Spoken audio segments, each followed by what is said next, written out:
సమీక్షించాలి supreme court తీర్పును, సమీక్షించాలి supreme court తీర్పును, సమీక్షించాలి supreme court తీర్పును, పునఃసమీక్షించాలి సుప్రీంకోర్టు తీర్పును. వర్గీకరణ వద్దు.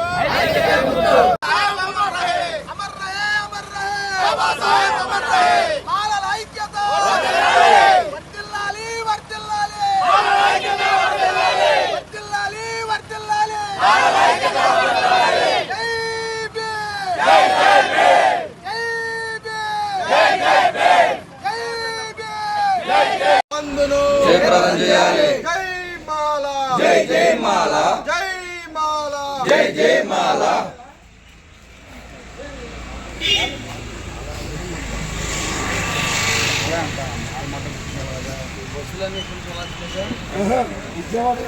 లోపల అన్న విజయవాడ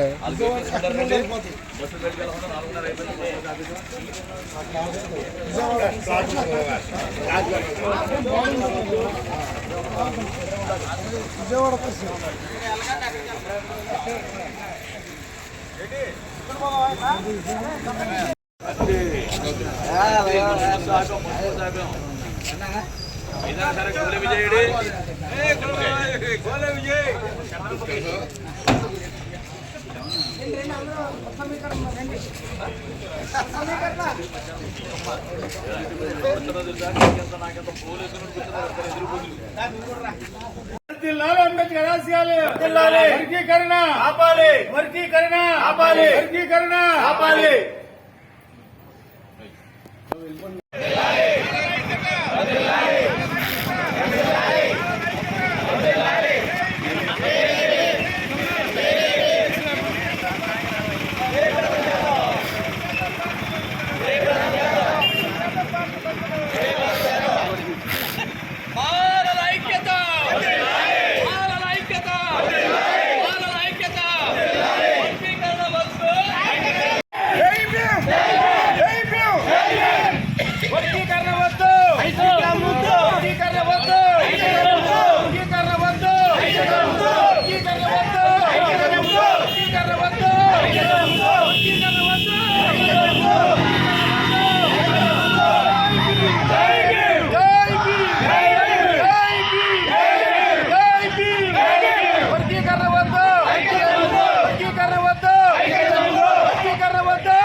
अमर रहे Baba Saheb doctor B are Ambedkar, अमर रहे Baba Saheb doctor B are Ambedkar, अमर रहे बाबा बी आर अम्बेडकर, अमर रहे डॉक्टर बी आर अम्बेडकर, अमर रहे डॉक्टर बी आर अम्बेडकर, अमर रहे भारत राज्यांग निर्माता Baba Saheb doctor B are Ambedkar.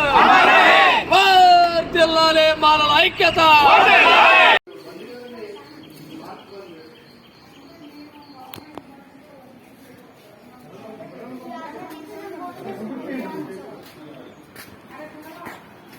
సెలవు వెళ్ళిపోండి అమ్మ, ఇంకా ఇవాళ స్కూల్ లేదు.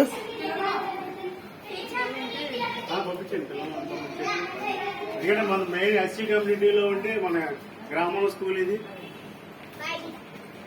అయిపోయిందా వదిలాలి మాల ఐక్యత, వదిలాలి. జై మాల, జై జై మాల, జై మాల, జై జై మాల, జై బి.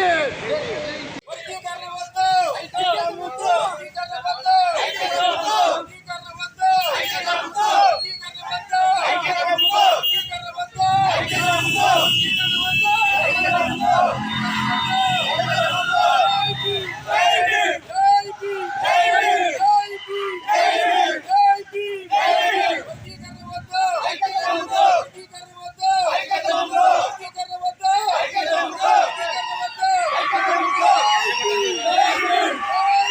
Hey!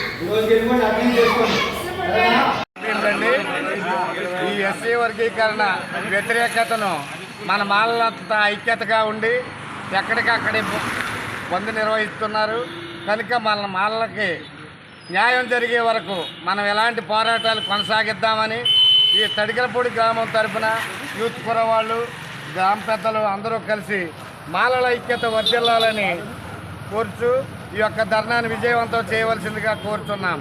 జై భీమ్. ఏలూరు సుబ్బమ్మదేవి స్కూల్ వర్కింగ్లో ఉంది, అది ఆపేము ఇప్పుడే మన టీం అంతా వచ్చి.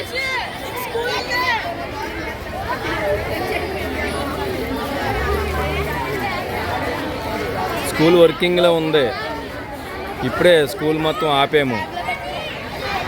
ఏలూరు సుబ్బమ్మదేవి స్కూల్. నాన్న వెళ్ళిపోండి.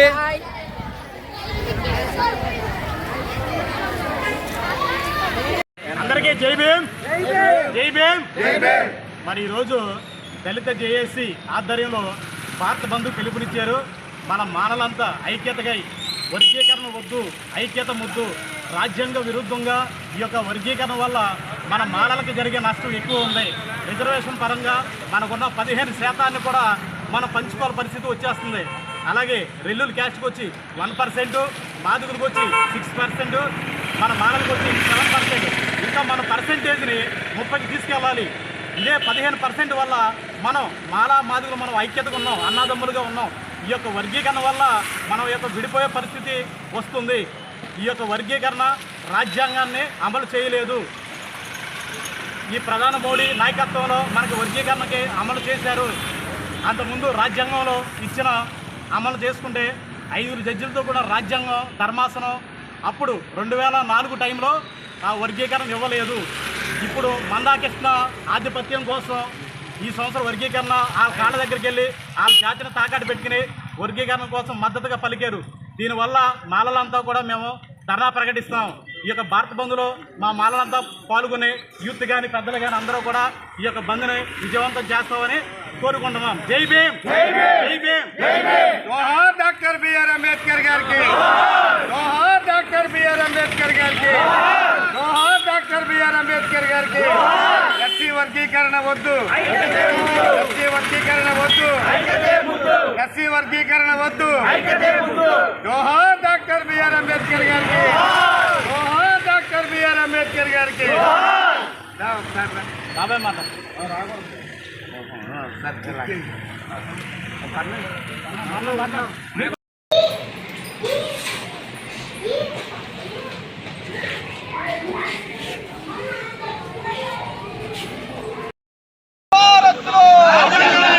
అమలు చేయాలి భారత్లో. పునఃసమీక్షించాలి సుప్రీంకోర్టు జడ్జిమెంట్ని వెంటనే. పునఃసమీక్షించాలి సుప్రీంకోర్టు జడ్జిమెంట్ని వెంటనే.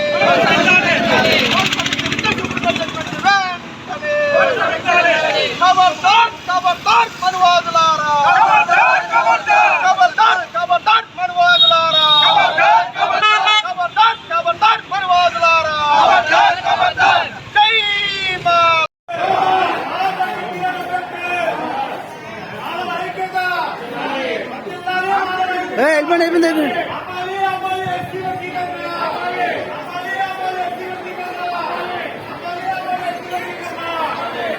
Okay, school. Attention. Standard please.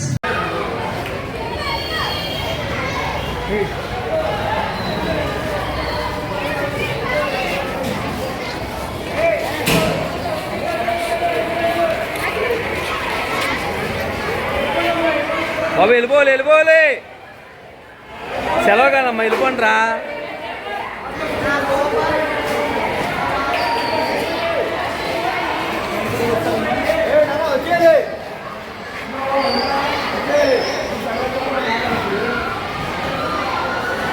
Mahanadu ఆధ్వర్యంలో, బహుజన సంఘాల ఆధ్వర్యంలో మరి ఈ రోజు జరిగేటటువంటి భారత బంధుని ప్రతి ఒక్కరు కూడా జయప్రదం చేయాలి. ప్రతి ఒక్కరు కూడా జయప్రదం చేయాలని ప్రతి ఒక్కరు కూడా కోరు. ఏంటిది ఈరోజు ప్రకటించింది కాదు, మొత్తం భారత్ బంధు మేడం గారు మా ఊళ్ళో ఎవరైనా నిలబోతే కనుక వచ్చే బస్సులకి తిరిగేయండి. రోడ్డు మీద బస్సులు ఏమైనా జరిగితే మేము కంట్రోల్ చేయలేము. రోడ్డు మీద బస్సులు ఏమైనా జరిగితే మేము కంట్రోల్ చేయలేము.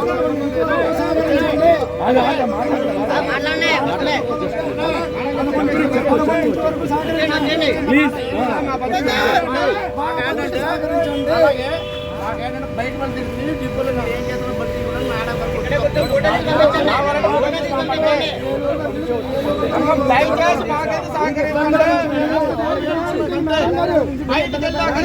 జరిగితే మాకు సంబంధం లేదమ్మా చెప్తున్నాము.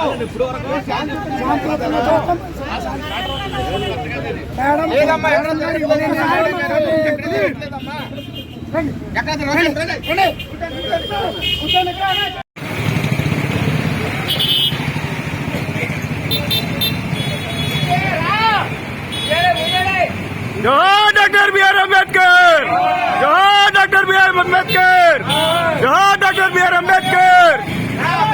వర్ధిల్లాలి దళితుల ఐక్యత, వర్ధిల్లాలి దళితుల ఐక్యత, వర్ధిల్లాలి దళితుల ఐక్యత.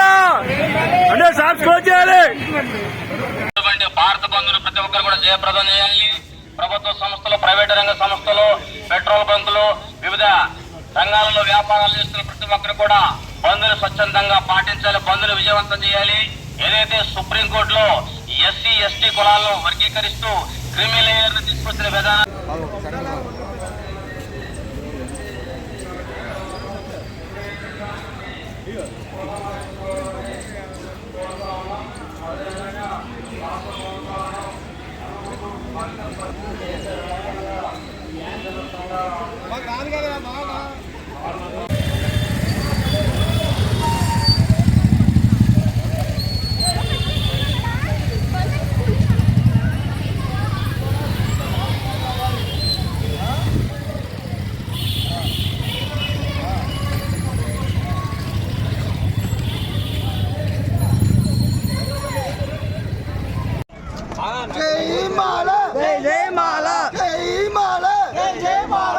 వద్దు వర్గీకరణ వద్దు, వద్దు వద్దు వద్దు వద్దు వర్గీకరణ వద్దు, వద్దు వద్దు ఎస్సీకరణ వద్దు, వద్దు వద్దు ఎస్సీకరణ వద్దు. వాళ్ళ ఐక్యత, వాళ్ళ ఐక్యత, వాళ్ళ ఐక్యత, వాళ్ళ ఐక్యత. జై భీమ్, జై భీమ్, జై భీమ్, జై భీమ్.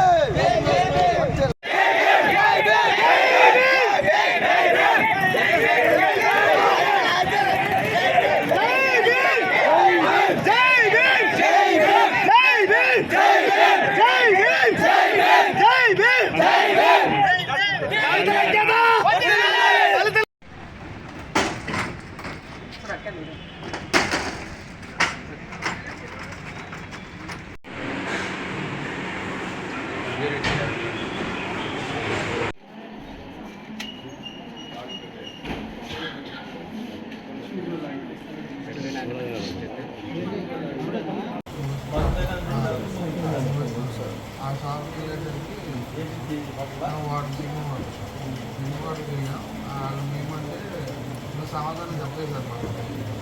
నేను అలాగే ఇంకో 10 నిమిషాలు నిల్చున్నాను. మళ్ళీ అడిగాను సార్, మేము వచ్చి నిల్చున్నాం, మీరు బంద్ కదా అని సామ్రాజ్యం చెప్పింది. అంటే మేము మీ క్యాటరింగ్ చేసుకోండి అని మా మీద సీరియస్ అయిపోతాం. సీరియస్ అయిపోతే వాళ్ళ అమ్మగారు వచ్చారు. వాళ్ళ అమ్మగారు వచ్చేసి సీరియస్గా అక్కడ ఉన్న చెట్లు ఎక్కువైంది. మనవాళ్ళకి తీసుకెళ్ళారు. నేను మనవాళ్ళ పక్కనే ఉన్నాను. మనవాళ్ళ పక్కన అంటే దేవాలయం అనే కుర్రాడు, అంటే నేను మనవాళ్ళకి కొంచెం దూరంగా ఉన్నాను. ఆ దేవాలయం మనవాళ్ళ దగ్గర రావాలంటే నన్ను దాటుకుని రావాలి. మనవాళ్ళు వచ్చి బస్సు ఇలాగే అనుకుని వచ్చారు సార్. మనవాళ్ళు దగ్గర ఉన్నారు. నాకు కొంచెం